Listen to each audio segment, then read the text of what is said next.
Hello everybody, Astocky here, and welcome to a teaser video for version 4 of the Technicality pack that's due out very soon. I can't say exactly when, but I think I've got pretty much everything finalized. Just making a couple of tweaks to make sure everything works well together, and then we should be there. So I'll just quickly talk you through the very first mod that is in here. There are a number of optional mods. The first optional mod is Fastcraft. It's one that I've found and a lot of people have found gives quite a good speed boost. It's a browser download just due to the licensing. It's better if I do it that way. So you'll be able to go to use your browser, go download it, stick it in the downloads folder, get it if you want to use it. Again, it's optional. Forge Multipart and Forge Multipart Integration are also both optional mods. Thorncraft 4 is also an optional mod, and as you can see on the bottom here, Optifine is also in as an optional mod.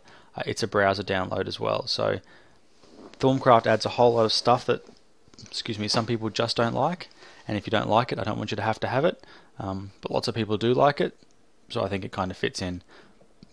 The most important one though I'm going to talk about to start with is Optifine. People have varying success with that. I'd just like to quickly talk you through some of the things that I've done that I found make a world of difference for me. So the first thing to do is make sure fog is set to fast. Make sure advanced OpenGL is set to fast.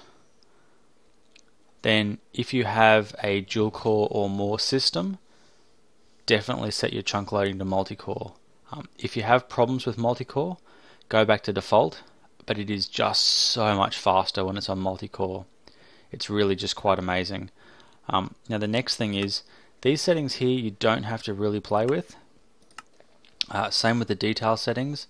You can sometimes tweak them a little bit. Same with animations. These can all be tweaked a little bit if you feel the need to. I personally don't change anything there. I also open this up and I don't change anything here either. Although if you want to have it full screen and at a different resolution, you can actually use this to set your full screen resolution, which sometimes gets you a better option to play. You can also change the autosave setting, and that's how often it saves the chunks in your world. I typically, if I'm playing on an important world, will just back it up before I get in, and then I'll have to worry about that. This automatically saves every 3 minutes. You've got a number of different options you can go for. 3 minutes I find is a good balance of constantly saving chunks and sort of breaking things, because Forge automatically saves things when you open up your inventory, or open up or press escape or anything like that. It automatically saves all the chunks anyway, so it's not a big deal.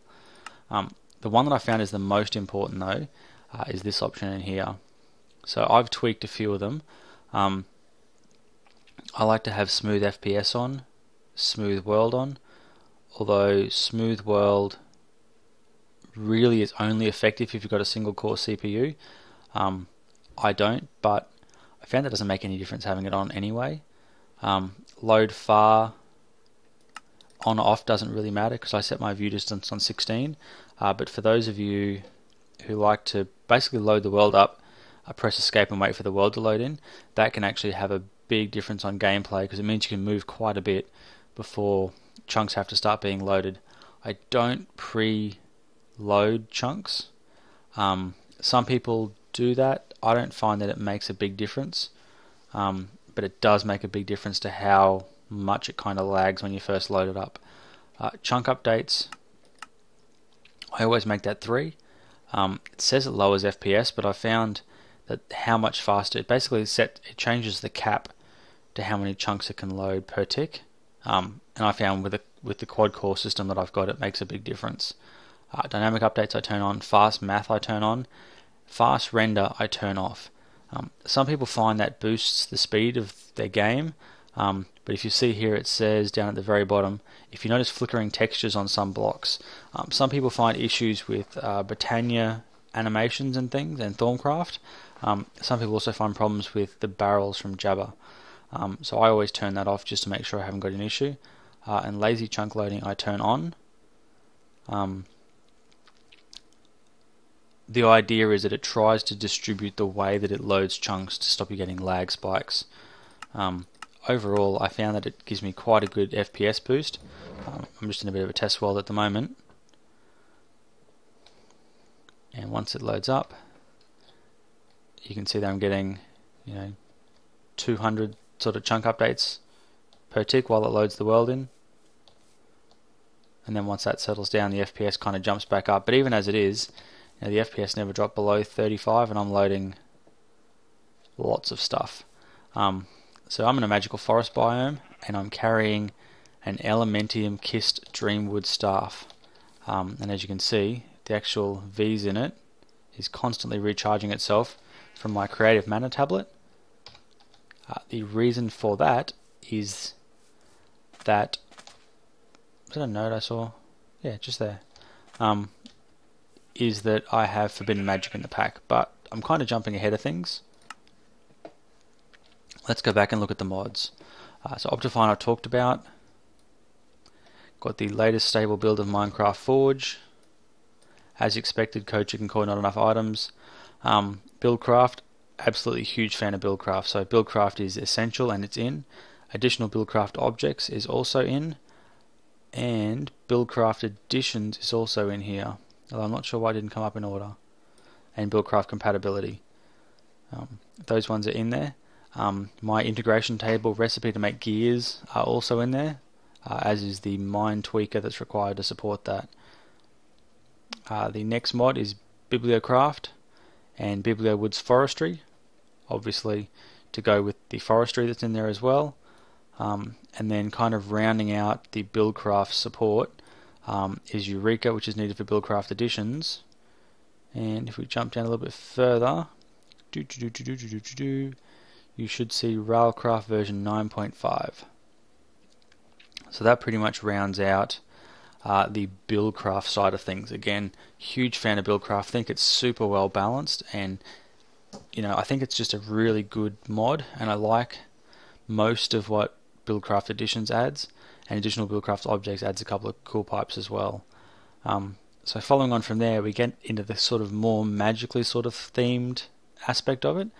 So we've got Blood Magic, which again I just find brilliant. It's a huge challenge to get going, and you can get into some really powerful items once you get further into it, so that's brilliant.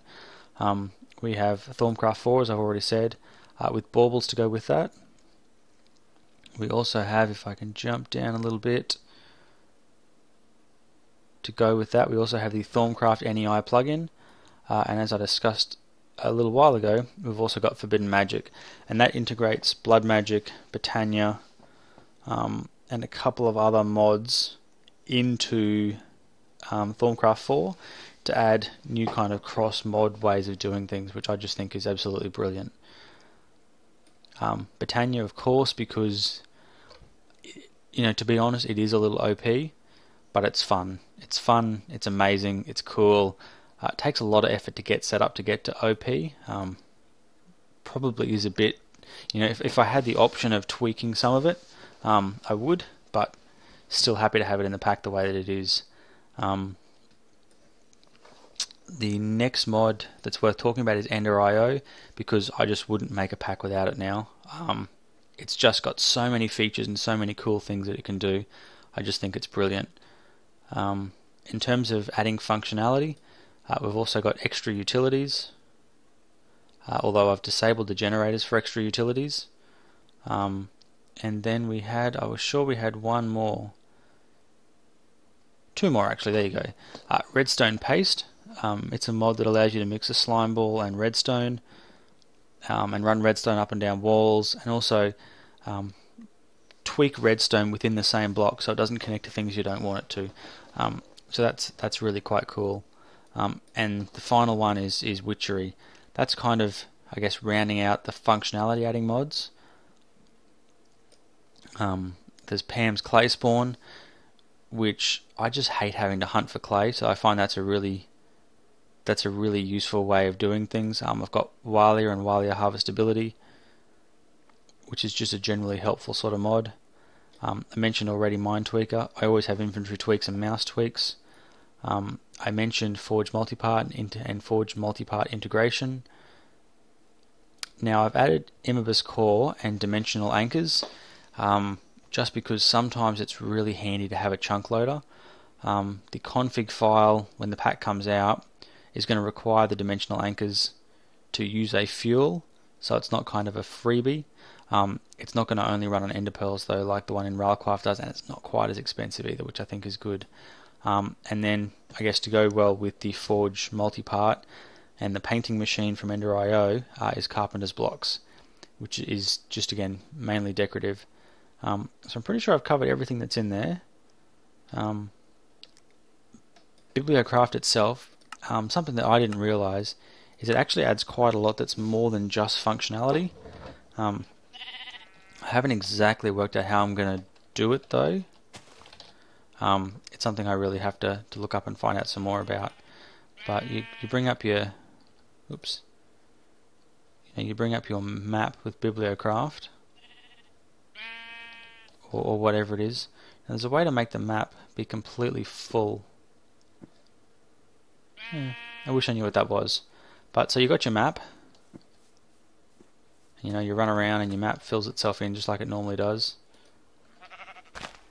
There's a way now with Bibliocraft to get something that allows you to mount the map on the wall.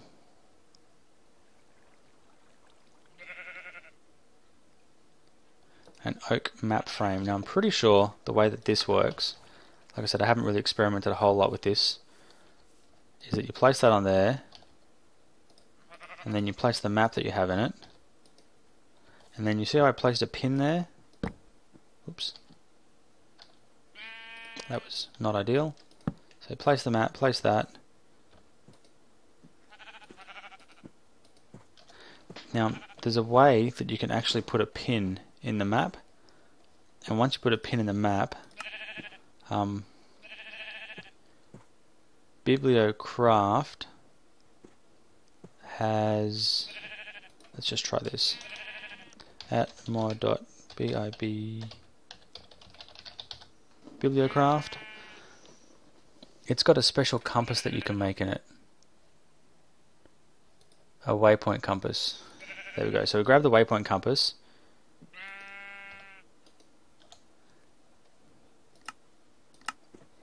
so now this compass will always point to the location that I've just pinned it on the map. So if you pick your home and do it, it won't have to go to spawn, it will always point back to the location you've given it.